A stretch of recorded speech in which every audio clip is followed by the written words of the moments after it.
Welcome back. 1945లో ప్రపంచ యుద్ధంలో Japan సర్వనాశనమైపోయింది. ఇక అదే సమయంలో మనకి స్వాతంత్ర్యం వచ్చింది.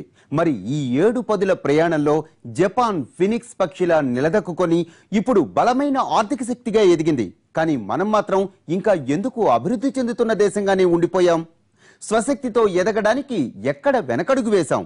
ఇప్పుడు ఆర్థికంగా మనము మిగతా అగ్రరాజ్యాలతో పోటీ పడటం సాధ్యం కాదా? ఇండియానే ఒక బ్రాండ్ గా నిలబెట్టడం వీలు?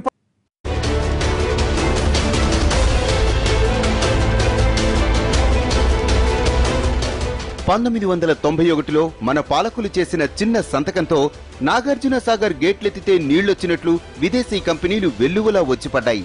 ఆ ప్రవాహం క్రమేపీ వరదై నేడు మన దేశీయ ఉత్పత్తుల్ని కూడా మింగేసే సునామీలా మారింది. ఇది కేవలం వస్తువుల వరకే కాదు, మన దేశంలో ఉత్పాదక రంగాన్ని కూడా దెబ్బతీసేసింది.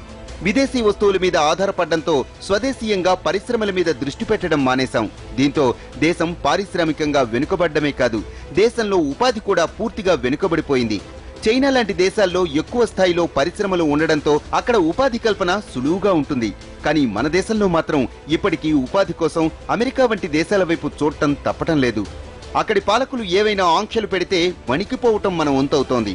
ఈ ఏడాది అమెరికా అధ్యక్ష పీఠమెక్కిన ట్రంప్ H1B వీసాలపై ఆంక్షలు విధిస్తే ముందుగా భారతీయ నిపుణులే భయపడ్డారు. తమకు ఉపాధి కరువైపోతుందని బెంబేలెత్తిపోయారు. నిజానికి అదే ఉపాధి మన దేశంలో ఉండి ఉంటే ఈ పరిస్థితి వచ్చేదే కాదు. కానీ గత 7 దశాబ్దాల్లో మన పాలకుల విధానాలు కేవలం విదేశీ ఉత్పత్తులకు ఇండియాను పెద్దగా ఉన్నాయే తప్ప భారతీయులకు ఉపాధి సృష్టించేవిగా లేవు.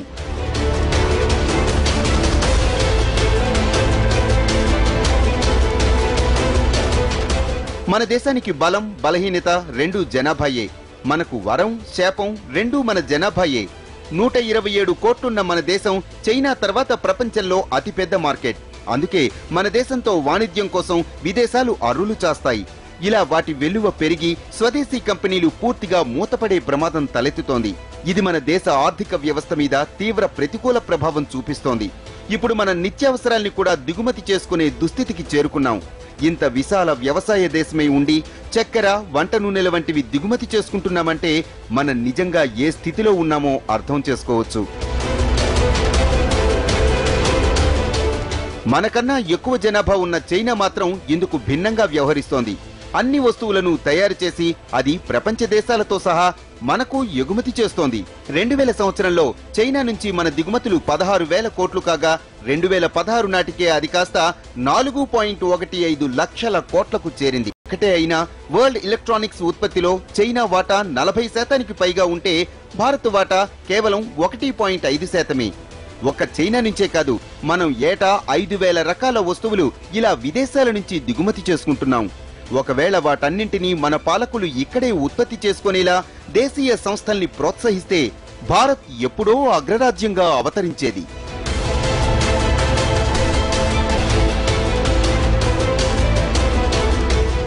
ప్రధానిగా బాధ్యతలు స్వీకరించిన తొలినాళ్లలోనే మేక్ ఇన్ ఇండియా నినాదంతో ప్రపంచం ముందుకెళ్లారు. ఇన్నాళ్లు అమెరికా, బ్రిటన్, చైనా, జర్మనీ ఇలా అన్ని దేశాల నుంచి భారీగా పరికరాలు ఉత్పత్తులను దిగుమతి చేసుకున్న మన దేశం ఇకపై ఇలాంటి ఉత్పత్తులన్నింటికీ ఇండియానే వేదికగా మార్చాలన్నదే మేక్ ఇన్ ఇండియా ఉద్దేశం. విదేశాల్లో ఉన్న కంపెనీలు ఉత్పత్తిదారుల్ని భారత్కు ఆహ్వానించి ఇక్కడ పరిశ్రమలు ఏర్పాటు చేసి వాటి ద్వారా భారతీయులకు ఉపాధి కల్పించడంతో పాటు దేశాన్ని పారిశ్రామికంగా అభివృద్ధి చేయాలనుకుంటున్నాయి. అయితే దీనికి ప్రభుత్వ విధానాలు, పాలకుల చిత్తశుద్ధి, అంతర్జాతీయంగా దౌత్య వాణిజ్య సంబంధాలు ఎంత ముఖ్యమో ప్రజల ఆదరణ కూడా అంతే ముఖ్యం. మేక్ ఇన్ ఇండియాతో దేశీయంగా ఉత్పత్తి అయ్యే వస్తువులను ఆదరించాల్సింది కూడా మనమే. ప్రపంచంలో అతిపెద్ద మార్కెట్లలో భారత్ కూడా ఒకటి. ఇక్కడి జనాభాయే ఇక్కడి బలం. అయితే స్వదేశీయంగా తయారైన ఉత్పత్తుల్ని చిన్నచూపు చూడకుండా ముందుగా మనమే ఆదరించాలి. అప్పుడే సదరు ఉత్పత్తులు ఇక్కడి మార్కెట్లో నిలదొక్కుకోగలుగుతాయి.